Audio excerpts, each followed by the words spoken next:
Good morning from the campus of the United States Sports Academy in Daphne, Alabama. It's Sports Talk, our regularly broadcast Wednesday morning show featuring Academy personnel. I'm Dr. Arthur Ogden. I serve as moderator, and each week we deal with various topics in the world of sport and try to keep them contemporary. We also want to thank those of you who continue to send in suggestions. Send those suggestions into sportstalk@usssa.edu. This morning's panel consists of Dr. Tim Foley, who is our Dean of Student Services, and Dr. Fred Cromartie, who is our Director of Doctoral Studies. Well, gentlemen, there's been an awful lot happening to the NCAA this past week. The Banyan case, the autonomy given to the SEC and the other decent conferences, the Sean Alston case with the Jeffrey Kessler case also coming up.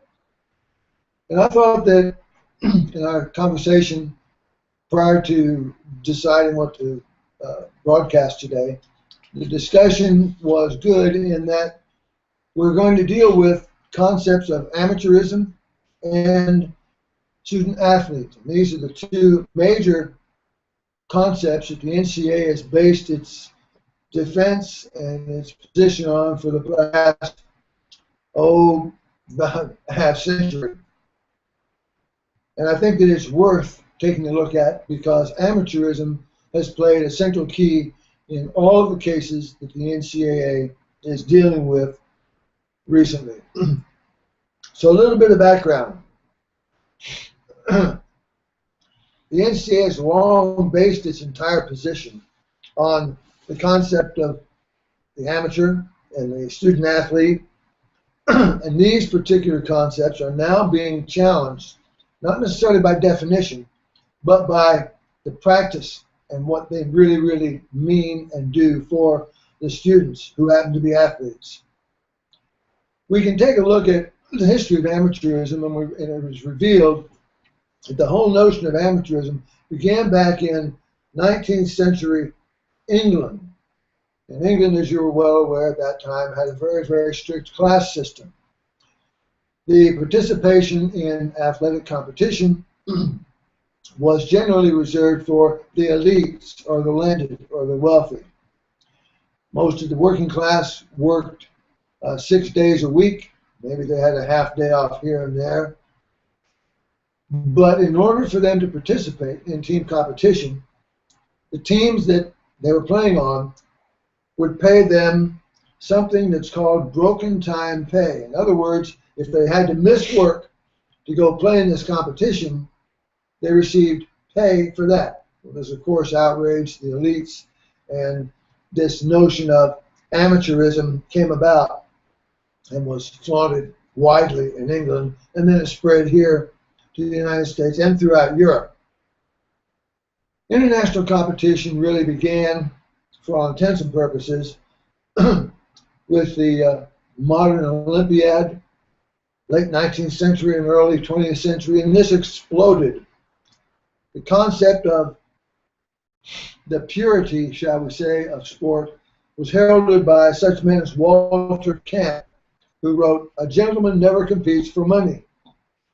And with this notion, a number of higher value or higher order concepts, such as honor, dignity, purity, and character, were injected into this notion of amateurism. And we remember the lines from Grantland Rice, "For when that one great scorer comes to mark against your name, he writes not that you won or lost, but how you played the game." We all remember those.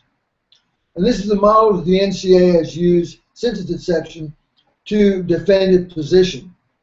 Added to this notion, some people call it the Corinthian notion or the Corinthian model of amateur, which adds these positions and adds these concepts of fairness and honor above victory or gain. So we have this model for amateur. So the NCAA says we're going to protect the student athlete for pure college enterprise and sport. Now we take a look at the NCAA's creation of this concept of student athlete. And a lot of people don't know that the creation of this concept was a brainchild, shall we say, of Walter Byers and his group, who were trying to avoid paying death benefits for workman's comp for a University of Denver football player in 1953 who played and died in a football game. And they came up with this phrase, student athlete. And even Walter Byers later admitted, we crafted the term student athlete. So ever since, the NCAA has defended all it has done on their invented concept of the student athlete, along with this amalgamation of these concepts of amateurism. So we looked to, sorry for that long introduction, so we looked at some of these questions. We have a lot of outrage today the NCAA is facing. So what is the source, and what has given rise to the outrage and the concern over the history of the term amateur in collegiate football and in collegiate sport today? Either one of you, jump on it. Well, I think the thing that we have to understand is that as everything continues to evolve, we have to address situations in terms of this concept of amateurism. The NCAA has refused to do it, but it has been addressed at the Olympic level. Okay? Now, we go back to this whole notion of competition.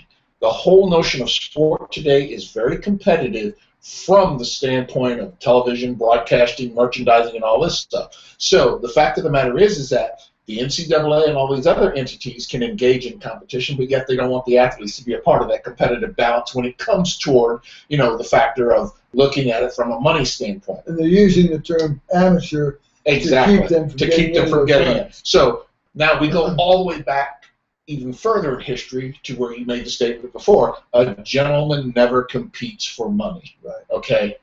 Again, that gentleman is the amateur athlete, so everybody else can compete for the money itself. So if we use the term gentleman, are we saying that coaches, administrators, and all these athletic directors and that are not gentlemen?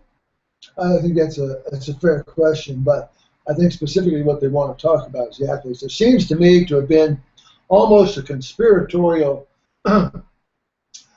backdrop to this to keep the athletes at bay, but continue to make profit off of their efforts. Now, you were a college athlete, Kansas State. One of the things that doesn't really have to do with money, but has to do with the lifestyle, especially of a Division I athlete. These individuals are getting up at 6:30 and going until 9:30 at night. I don't consider that an amateur or even a college student, so to speak. I mean, you got a typical student who gets up, relaxes, takes a couple courses, and then they're done. You have an athlete, a Division I athlete, who gets up, lifts weights, goes at 6 in the morning, goes to class from 8 to 12, goes and watches video from 12 to 1, does pre-work, does practice, does conditioning, and then does study hall. They got to eat sometimes. Yeah, they got to eat sometimes. It didn't include lunch. But I mean, this whole amateur thing. Not only is it the money involved with, but I mean, these individuals are working, and I don't consider that an amateur. Yeah, and that presupposes the next question I have: are we to believe that amateur is a legitimate concept for collegiate sports today? Possibly. I mean, I don't know. Again, I competed at the Division I level. It's possible that same regiment is not experienced at the lower level of sport, but maybe they're working just as hard. No, that's not called lower level. It's called different division. But again, let's go back to the essential point here. The whole terminology for amateurism is once again to deny that large faction an option to collectively bargain. If you look at it from the perspective of all the other sports, they are in a position to collectively bargain for rights. Okay, that's a good point, but just a point of clarification. The notion of amateurism was not originally designed to do that, but that is how it's been used as a device to make certain that they don't participate, as you're saying. Oh, but no, if you look at it from a historical perspective, you go back to elitism, that is exactly what it was all about. No. Those elite athletes collectively got together and said, we don't want anything to do with these folks that have to go and get paid for it and that. So that was their bargaining chip. And again, we're evolving over a period of time, and they figure out different ways to work it. But the only people that have not been factored in to the way that everything is working and working on in favor of the other groups is those amateur athletes. Yeah, and this is one of the things we can go back as far as Jim Thorpe, because Jim Thorpe, you know, he's an Irish Indian. His father was Irish. His mother was, I forget which tribe, which Native American nation. But he didn't know from beans, and he went and played summer baseball and got $2.50 or something. Well, I don't know if it was Avery Brundage, but it sounded like something he would have done. But they stripped him of all his models, the greatest medals, the greatest athlete. The King of Sweden said, "You're the greatest athlete in the world." And that seemed to be, we believe that there were probably some racial and some political context added to that. But it seems to me that with that model, with that definition of amateur, those who wanted to keep people, quote, in their place have used that as the hammer. So if that's the case, what do we say about the legitimacy of the NCAA and their applications in this instance? It's crumbling. Well, it's not crumbling to the point where it's gone. It's being questioned quite extensively. We've had one favorable ruling right now, but again, we've got to see how the appeals process plays out, because you've got another layer that could come back from a legal standpoint to say, all right, now they've presented a rational argument. We're able to, circumvent the ruling that came down from the previous judge. But here's the thing from a legal standpoint. We have actually a situation where the NCAA has historically placed language in place that denies a faction an opportunity. Right, and here's the case. What you say is quite right on appeals, but the two cases are coming up. The Alston case, that wide receiver from West Virginia, is complaining that he's not really getting a fair cost of attendance. And then the Kessler case says, well, the whole thing is a ruse because it's a cartel. Well, we've known it's a cartel, but nobody's challenged it yet on the basis of antitrust. And now the NCAA, we find out just yesterday morning, the NCAA is spending $500,000 a year on lobbying efforts. I don't know. I just want to ask, we don't have a lot of time, unfortunately, but all this is going to have an effect on the cases that are coming to the court. Is it possible that an element of exploitation still exists in NCAA FBS, with the NCAA's resistance to a legitimate playoff for football? Because in every other sport, in every other division, there's a playoff. And every time it comes to Division I FBS football, it's like, oh, it's going to take them away from school. How much class did you miss from baseball? How much class do basketball players miss? And why is it okay for the FCS, it used to be 1AA, why is it okay for them to have a 16-team playoff? What are we saying here? What do you think motivated that response? BOWLS. Personally, I'm excited about the Big Five getting together. Those are the individuals that are going to, those are the conferences that are going to go compete for the national championships. The way they want to run, that should be up to those 5 conferences.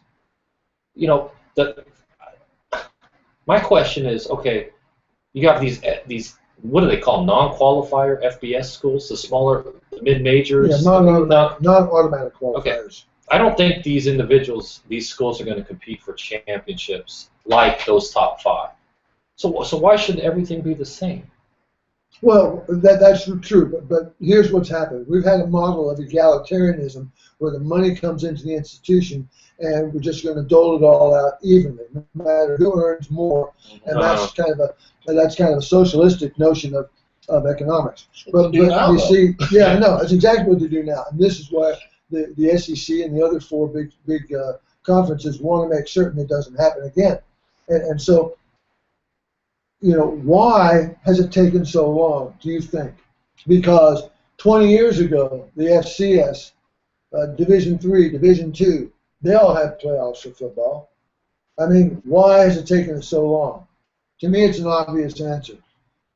It's crony capitalism in the form of these guys in the NCAA taking care of their buddies in the bowls and the bowl businesses to continue bringing in money. What do we have now? 32 Yeah, 75 teams getting bowls. It's ridiculous. Yeah, I mean, and so it gets to a point where the interest is absolutely diminished because we dilute. It's market driven, and there's still a tremendous appetite for it. Okay, right now we're diluting it with so many bowls. But if you look at the bowl structure, the simple fact of the matter is that all of those entities that are quote unquote classified as Division I programs actually have an opportunity for a bowl game. The fact of the matter is, you could get a 6-6 team in there, or a losing team that has an opportunity. But the reason that they get in there is because of contractual agreements that allow particular conferences to have so many teams that get to participate in all these bowl things. And once again, it's all boiling down to the economic value, and it's tied to money. And I think that my last question was, where is this all going? And that brings up some other economic questions. I don't know if you watch a lot of MLB reruns on ESPN Sports Center. I'm watching these games. There's a lot of empty seats. I saw that yesterday. I mean, and it's been that way for the past decade. Now, I don't know if people are having more fun going home, but I started looking at some of the attendance of some of these bowl games. Some of these teams are not selling out their tickets, and part of the deal with them participating is that they sell their tickets. Louisiana, whichever directional school, didn't sell out all their tickets to go to one bowl, and they lost money on the deal. So I'm wondering if this proliferation of bowls, whatever. Anyway, we've run out of time as usual. We talk too much. We ask your indulgence and your patience. Thank you for tuning in. Remember that sport is still the element that drives the American dream. Always has been, always will be. And so, the United States Sports Academy, for Dr. Cromartie and for Dr. Foley, this is Dr. Arthur Ogden saying so long, and thanks for joining us on Sports Talk.